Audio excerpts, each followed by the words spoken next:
আপনাদের কাছে জোড়হাত করে বলছি, আমি সবারই বাড়িতে গেছি, কিছু পাই নাই। তা আপনারা যদি আমার পাশে একটু দাঁড়ান, আমার খুব মনটা আনন্দ হয়। রান্না বান্না কিছু করেছেন? আজকে রান্না করি না, আজকে রান্না বলতে একজন বাড়িতে ছানি কেটে দিই চারটি করে, আচ্ছা আচ্ছা, ভাত দেয়।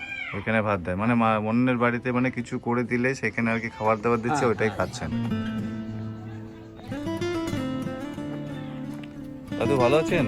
হ্যাঁ, এখন মোটামুটি রয়েছি বাবা। তা ঠাকুমাকে দেখতে পাচ্ছি না দাদু, ঠাকুমা কোথায়?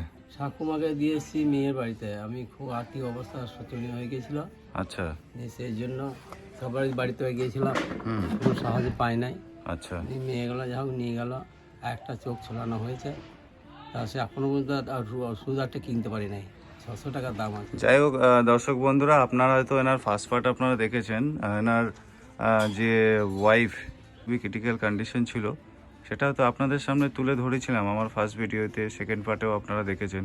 এনারা খুবই অসহায়তা মানে পরিস্থিতি বলতে ইনি একাই কর্মরত অবস্থায় থাকে, আর ওনার ওয়াইফ একদমই বিছনাসজ্জ, হ্যাঁ, প্যারালাইসিস। উনি কোনো কিছুই করতে পারে না। এখন আবার একটা চোখেরও প্রবলেম, চোখ থেকে দেখতেও পায় না। উনি এখন এখানে নেই, তো হসপিটালে উনি আছে, মানে হসপিটালে ওনার মেয়ের বাড়ির দিকে আছে। হ্যাঁ। ওইখান থেকে মানে ডাক্তারের মানে জায়গাটা খুবই ডিস্টেন্সটা কম, তাই ওইখানে এখন আপাতত আছে। ওনার দেখাশোনা ওনার মেয়েরাই করছে, কিন্তু ওনাদেরও পরিস্থিতি খুব খারাপ। ওই ভিডিওটাও আপনারা দেখেছেন হয়তো, ওনাদের পরিস্থিতিটাও খুব খারাপ মেয়ের বাড়ি। হ্যাঁ, তো যেটুকু মানে কি করব, ওনার এইটাই বক্তব্য, এটা একবার আপনারা শুনলে ভালো হয় দাদুর কাছ থেকে, যে এখন উনি কি বলতে যাচ্ছে আপনাদের কাছে।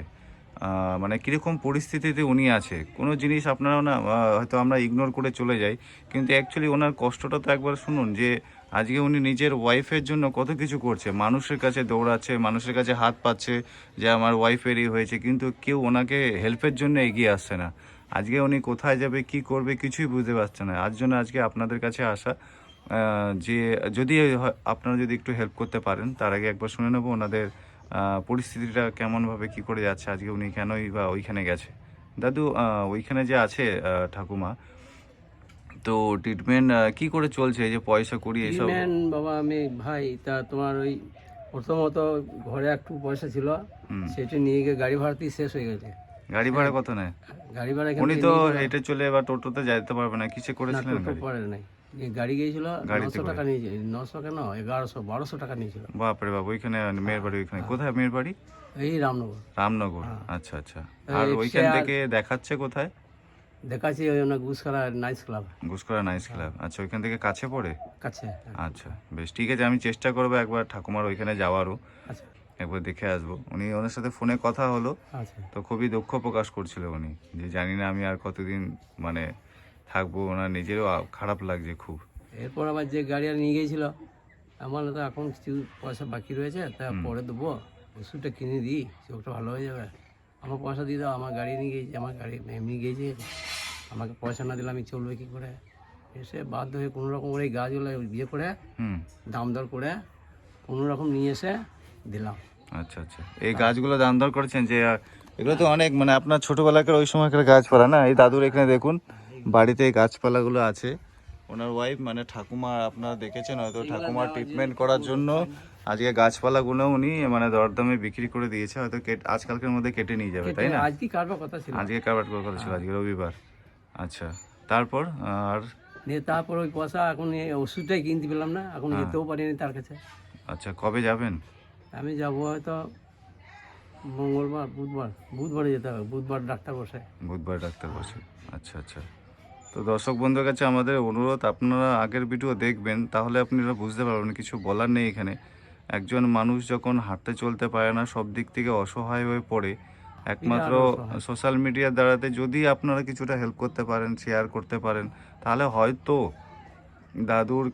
দাদুর কাছে ঠাকুমা খুব সুস্থ হয়ে খুব তাড়াতাড়ি শীঘ্রই আসবে। হ্যাঁ, আর এটাই আপনাদের কাছে আশা। আপনারা পারলে কিন্তু সব কিছু পারেন। একবার প্লিজ একবার দেখুন, ভিডিওটা শেয়ার করুন, এবং এই দাদুর সাথে থাকুন। আমরা তো আছি, আমরা মাঝে মধ্যে এসে ওনাদেরকে দেখে যাই। আপনি খুশি তো? আমরা মাঝে মধ্যে আসি যেটুকু পারি, কেননা আমাদের কাছে তোমরা যদি আসো তাহলে আমার খুব খুশি হয় যে না কিছু আছে, আমার ভাইরা যা হোক কিছু সাহায্য করবে, এইভাবে আমার মনটা খুব জেগে যায়। আমি এই কদিন আসো নাই, আমি খুব চিন্তা করছি, তুমি বুঝি হ্যাঁ রে তোমার ভাইরা আসে নাই, বলছে আর হবে না। আমি বলি, আমার মনটা তখন খুব দুর্বলতা হয়ে যাচ্ছে। আচ্ছা আচ্ছা, না না, দুর্বল হবেন না। পাচ্ছিলাম আমি। আমরা একটু দূরে অনেক জায়গা থেকে আসছিল, আমরা হ্যাঁ। ওই জন্য আসতে পারিনি, আমি আবার আমাদের ভাবছি নিজেরও যে খারাপ অনেক লাগছিল, আমি দূরে আসতে যায় তো। পারছিলাম না। হ্যাঁ, এইভাবে। তো যাই হোক, আমরা যে আসতে পারি না, আমাদেরও খুব কষ্ট হয়।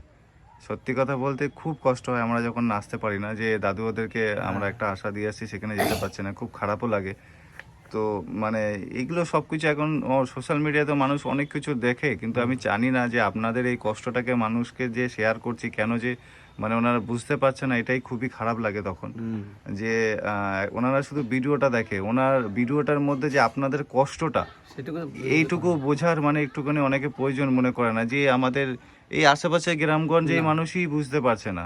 তাহলে ভাবুন, আপনি তো আশেপাশে গ্রামেও পর্যন্ত গিয়েছেন, হেল্পের জন্য চাইছেন, হ্যাঁ। মানুষ এদিকে ওইদিকে ফুর্তি করে অনেক পয়সা নষ্ট করে, কিন্তু আজকে 10 টাকা আপনাকে দিলে এইভাবে অনেক অনেক লোক যদি মানে ভিডিওটা শেয়ার করে আপনাদেরকে হেল্পের জন্য একটুখানি ব্যবস্থা, তাহলে আপনি কতটা খুশি হবেন। তো এইটাই মানুষ, আমি জানি না। তো আমি মানুষের কাছে, আমার দর্শকদের কাছে একবার রিকোয়েস্ট না, করব। কালকে একটা ভাই দিয়েছিল তোমার ওই নামটাম করে বেরোয় না, হ্যাঁ, ওই হ্যাঁ। ভাইকে বললাম, ভাই আমাকে কিছু পয়সা দে, 1000 টাকা দে, তাহলে তোর বৌদির ইয়েটা করা যায়, এই ওষুধটা কেনা যায়। আচ্ছা। তো বললো, দাদা তো পয়সা নাই, হুম। তোমাকে আমি হেল্প করলাম, তুমি একটু দিতে পারো না দিতে পারো। 100 টাকা দিয়েছিল। আচ্ছা আচ্ছা, যাক একটু বুকে জোর হলো, 100 তাহলে এক টাকা, একটা 100 টাকা। টাকার জন্য আপনি এদিক ওদিক আপনার পয়সা চাইতে হচ্ছে, তাই না, ট্রিটমেন্টের জন্য। হ্যাঁ। এটা হচ্ছে একটা ভালোবাসা, নিজের ওয়াইফের হ্যাঁ, জন্য ও আপনি করেছিল। কোথায় কোথায় না কত জায়গাতে দৌড়াচ্ছেন, আপনি তো চিন্তাতে খাওয়া দাওয়া হয়তো আপনার বন্ধ হ্যাঁ, হয়ে গেছে। একবার খাওয়া দাওয়া লেগেছে। রান্না বান্না কিছু করেছেন? আজকে রান্না করি না, আজকে রান্না বলতে একজন বাড়িতে ছানি কেটে দিই 4টি করে, আচ্ছা আচ্ছা, ভাত দেয়। ওইখানে ভাত দেয়, মানে অন্যের বাড়িতে মানে কিছু করে দিলে সেখানে আর কি খাবার দাবার দিচ্ছে, হ্যাঁ, ওইটাই হ্যাঁ, খাচ্ছেন। তো দেখছেন দর্শক বন্ধুরা, ওনার পরিস্থিতিটা এখন ভাত বাড়ির তো লোকের উপরে ভাত ডিপেন্ড একবার করে আনতে আছে। দেন, আমি যদি একা থাকি না। আমি এটাই অবাক লাগে যে আপনারা কেন বুঝতে পারছেন না, ভিডিও দেখার পরেও এনারা কতটা করুণ অবস্থায় আছে। একবার মানে একটুখানি হলেও ভাবুন, যে আজকে মানে নিজের বাড়ি থাকতে সব কিছু থাকতে মানে পরের বাড়ির উপর ডিপেন্ড করে থাকতে হচ্ছে। যদি আপনাদের এরকম বাবা মার পরিস্থিতি হতো, আপনারা কীরকম রাখতেন? প্লিজ এনাকে হেল্প করুন, এনার পাশে দাঁড়ান। তো যাই হোক, আমরা তো আসতে পারিনি, আমরা খুবই দুঃখিত। আমরা নিশ্চয়ই আসবো এবং ঠাকুমার কাছে গিয়েও দেখা করব, ঠিক আছে? যেটুকু করণীয় আমরা করব। এখন কিছু এই খাওয়ার জন্য এই চাল ডাল এনেছি দাদু, ওটা এখানে রেখে দিয়ে আসো। হ্যাঁ, এই চাল ডালটা এনেছি, অনেক কিছু আছে, চাল ডাল মানে আলু, হ্যাঁ, মুড়ি, চানাচুর, বিস্কিট সবই আছে দাদু, এটা রাখুন। হ্যাঁ, আমরা আবার আসবো, ঠিক আছে?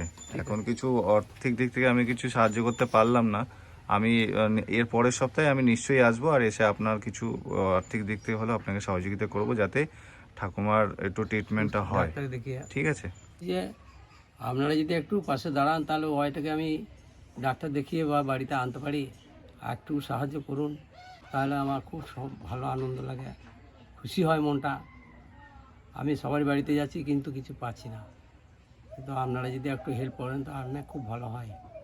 ঠিক আছে, আপনি আপনার মানে আমার খুবই শুনে আমার সত্যি কথাতে গলা আটকে যাচ্ছে, আমার গলাটাও ভারী হয়ে যাচ্ছে, সত্যি কথা বলতে।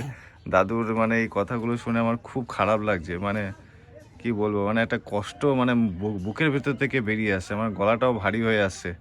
যাই হোক দর্শক বন্ধুরা, আপনাদের কাছেও রিকোয়েস্ট থাকবে, প্লিজ দাদুর পাশে একটু দাঁড়ান, যাতে ঠাকুমা একটু ভালো মতন সুস্থ মতন ফিরে আসে। আপনাদের কাছে বাস এইটুকু একটা আমার রিকোয়েস্ট রইল। সত্যি কথা বলছে, আমার আর ভিডিও মানে কথা বেরোচ্ছে না, তাই আমি আর বেশি কিছু বলবো না, আমার খুব খারাপ লাগছে। তো আপনাদের যদি সেরকম মনে হয় যে নিজেরও বাবা মা যদি এরকম কষ্টতে থাকে, কিভাবে ওনাকে সুস্থ করা যায়।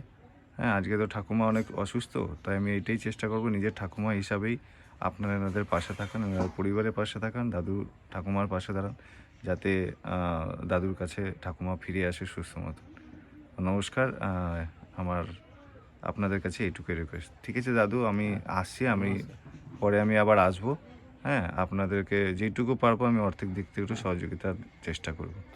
আসছি দাদু। হ্যাঁ, ঠিক আছে দাদু, আমি আসছি দাদু। হ্যাঁ, বিরাট